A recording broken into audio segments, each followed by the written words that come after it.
Tarihin masarautar Bichi. Jama'a assalamu alaikum wa rahmatullahi wa barakatuh. Barkanmu da sake kasancewa da ku a daidai wannan lokaci a cikin wani sabon shirinmu na tarihin masarautar Bichi.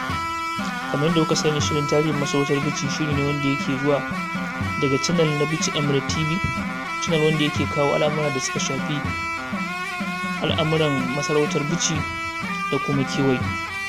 A yau insha Allah za mu ɗora wannan tarihi na masarautar Bichi daga inda muka tsaya. Kamar yadda muka ɗauko shi, mun fara da tarihin garin Bichi, mun ɗauko sai kuma muka dakata, inda a yau insha Allah za mu ɗora daga inda muka tsaya, wato a kashi na biyu kenan. Idan ba a manta ba, a wancan karan mun tsaya a inda sarkin riga ya hangi ƙura ta murtuke, wanda bai san dalilinta ba, kuma ya ga ayari ya tsaya, inda nan take ya umarci mutum uku akan dawaki domin su duba su ga abin da ya faru. Da zuwa suka tambayi Hogga, wanda kuma shine akan gaba. Bayan ya musu bayanin abin da ya faru, sai suka koma suka yi wa sarkin riga bayani. Shi kuma nan take ya musu umarni da su sauka, kowa ya dubi wurin da yake so ya kafa dangwali su je su huta. In Allah ya kai mu wayewar gari da hantsi yana neman su, da garin ya waye sai suka hallara kamar yadda ya umarce su. Ya ce musu, na ga ya fi kyau da mu duba inda ya fi dacewa, a wurin nan mu kafa gari. Suka yi na'am da wannan shawara.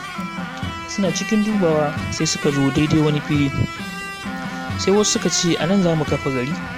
Sai wasu daga ciki masu ilimin nujum, wato ilimin taurari kenan, suka ce idan mun kafa gari a nan za a samu tajirai da yawa, amma fa yaƙi zai cinye garin, kamata ya yi mu sake duba wani wuri. Sai suka ci gaba da dubawar har suka iso daidai inda garin Bichi yake a yanzu. Sai suka ce to nan ya kamata kuma ya fi dacewa, duk da cewa ba za a samu tajirai da yawa ba, amma garin ba zai ciwo da yaƙi ba. Sarkin riga Abdullahi Gwargyal ya ba da umarni ga jama'arsa da su shiga kafa bukkokin zama su da iyalansu. Amma fa kafin su iso wurin da suka kafa Bichi a yanzu, sun yi zama a waɗansu garuruwa 'yan shekaru.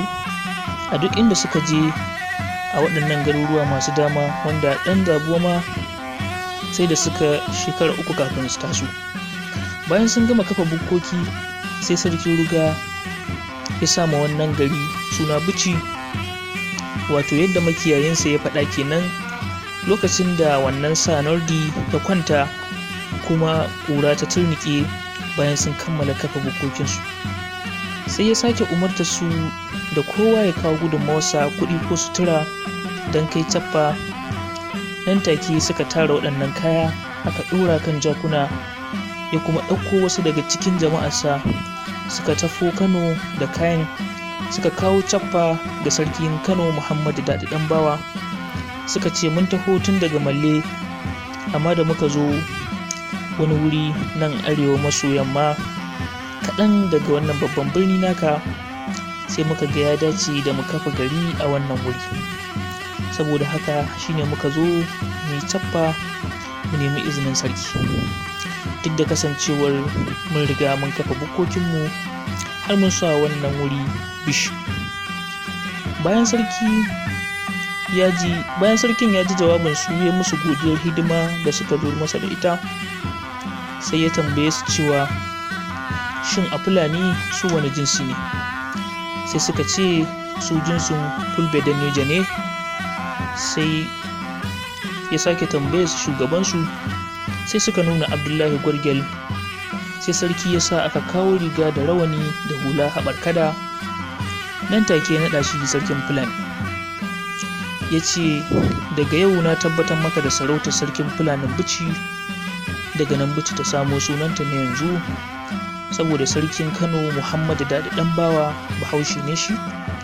Saboda haka ya ambace ta da harshen Hausa da cewa Bichi. Kuma ya sa mutanen sa suka raka shi sarkin Fulanin can, kuma ya yi umarni duk garuruwan da suke kusa da garin Bichin da su taso su dawo nan a kafa babban gari. Wannan shine yadda Bichi ta kafa.